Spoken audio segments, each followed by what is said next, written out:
ପଲ୍ଲବୀ କହିବେ, ମୁଁ ଜାଣିଛି ତମେ ଦି ଜଣ ମିଛ କହୁଛ ଅପା। ମୋତେ ମାମାଙ୍କ ନଜରରେ ଛୋଟ କରିବା ପାଇଁ ତମେ ଦି ଜଣ ଜାଣିଶୁଣି ଏସବୁ କରିଛ।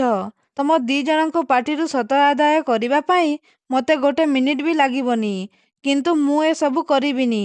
କାରଣ ଏସବୁ କଲେ ମାମା ଆଉ ବାବାଙ୍କୁ ହଟ୍ ହେବ।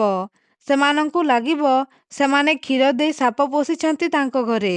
ମୋର ବି ଗୋଟେ କଥା ଶୁଣି ରଖନ୍ତୁ ରୁବି ମାଉସୀ। ଯଦି ପୁଣି ଥରେ ମୋ ସହିତ ପଙ୍ଗା ନେବାକୁ ଚେଷ୍ଟା କରିବେ ତାହେଲେ ଲେଟ୍ ନାଇଟ୍ରେ ନୀଲମ ଦି ମଦ ପିଇ ଘରକୁ ଆସିବା କଥା ଆଉ ଗୁଣ୍ଡା ବଦମାସଙ୍କ ସହିତ ମିଶି ଲେଟ୍ ନାଇଟ୍ରେ ବାହାରେ ବୁଲିବା କଥା ମୁଁ ସବୁ ମାମାଙ୍କ ଆଗରେ କହିଦେବି। ଏହାପରେ ରୁବି ପୁରା ଆଶ୍ଚର୍ଯ୍ୟ ହେଇଯାଉଛନ୍ତି। ପୁଣି ପଲ୍ଲବୀ କହିବେ, ଆଉ ଅପା ମୁଁ ତମକୁ ବା କ'ଣ କହିବି? ଖାଲି ଏତିକି କହୁଛି, ଆଦର୍ଶ ତମକୁ ତମ ସମ୍ମାନ ନ ହରାଇବା ବିଷୟରେ ଯୋଉ କଥା ସବୁ କହିକି ଗଲେ ତମେ ତା ଉପରେ ଧ୍ୟାନ ଦିଅ।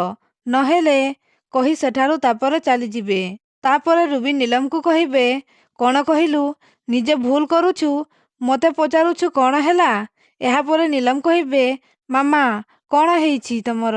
ମୋ ଉପରେ କାହିଁକି ଏତେ ଜୋରରେ ଚିଲ୍ଲଉଛ? କ'ଣ କରିଛି ମୁଁ? ଏହାପରେ ରୁବି କହିବେ, ଆରେ ତତେ ମଦ ପିଇ ଧରା ପଡ଼ିବା ପାଇଁ ଆଦର୍ଶ ଆଉ ପଲ୍ଲବୀ ମିଳିଲେ, ଆଉ କେହି ମିଳିଲେନି। ସେମାନଙ୍କ ହାତରେ ଧରା ପଡ଼ିବା ଆଗରୁ ତୁ କୋଉ ନାଲ କି ନର୍ଦ୍ଦମାରେ ପଡ଼ିଥାନ୍ତୁ ତାହେଲେ ଆହୁରି ଭଲ ହେଇଥାନ୍ତା। ତାପରେ ନୀଲମ କହିବେ, ମାମା ତମେ ମୋ ମାମା ନା ଆଉ କିଏ? ମୋତେ ନାଲ କି ନର୍ଦ୍ଦମାରେ ପଡ଼ିବା କଥା କହୁଛ? ନିଜ ଝିଅ ସହିତ କିଏ ଏମିତି କଥାବାର୍ତ୍ତା କରେ? ଏହାପରେ ରୁବି କହିବେ, ହଁ ତୋ ଭଳି ନିଶାଣୀ ଝିଅ ଯାହାର ଥିବ ନା ସିଏ ଆଉ କ'ଣ ବା କରିପାରିବ? କହ, ସେମାନଙ୍କ ସାମ୍ନାକୁ କାହିଁକି ଯାଇଥିଲୁ? କୋଉଠି ଲୁଚି ପାରିଲୁନୁ ତୁ?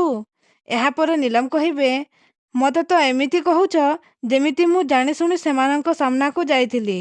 ତାପରେ ରୁବି କହିବେ, ସେ ଦି ଜଣଙ୍କ ସାମ୍ନାକୁ ତୁ ଜାଣିକି ଯାଇଥିଲୁ କି ଅଚାନକ ଯାଇଥିଲୁ ସେ କଥା ମୁଁ ଜାଣିନି।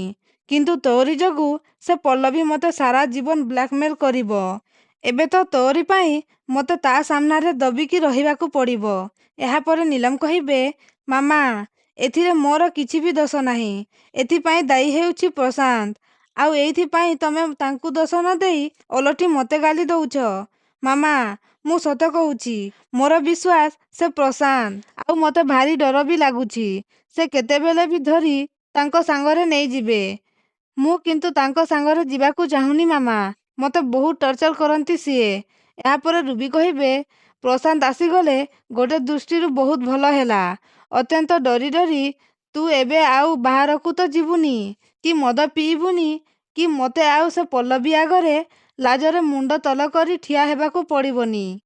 ଏହାପରେ ନୀଲମ କହିବେ, ହଁ ତମକୁ ତ ମୋ ପାଇଁ ଟିକେ ବି ଚିନ୍ତା ନାହିଁ ନା? ଦେଖ ମାମା, ମୁଁ ଭାବୁଛି ତମେ ଏବେ ମୋ ପ୍ରୋବ୍ଲେମ ଉପରେ ଫୋକସ୍ କରିବା କଥା, ପଲ୍ଲବୀ ଉପରେ ନୁହେଁ।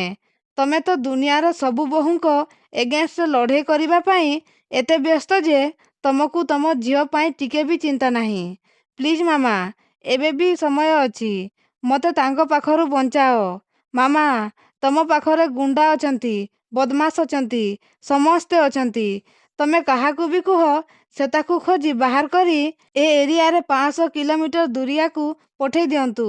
ତ ଦର୍ଶକ ବନ୍ଧୁ, ରିମଝିମ୍ କ'ଣ ପ୍ରଶାନ୍ତର ସବୁ କଥା ପଲ୍ଲବୀ ଆଗରେ କହିଦେବେ କି? ଆମକୁ କମେଣ୍ଟ ମାଧ୍ୟମରେ ଜଣାନ୍ତୁ।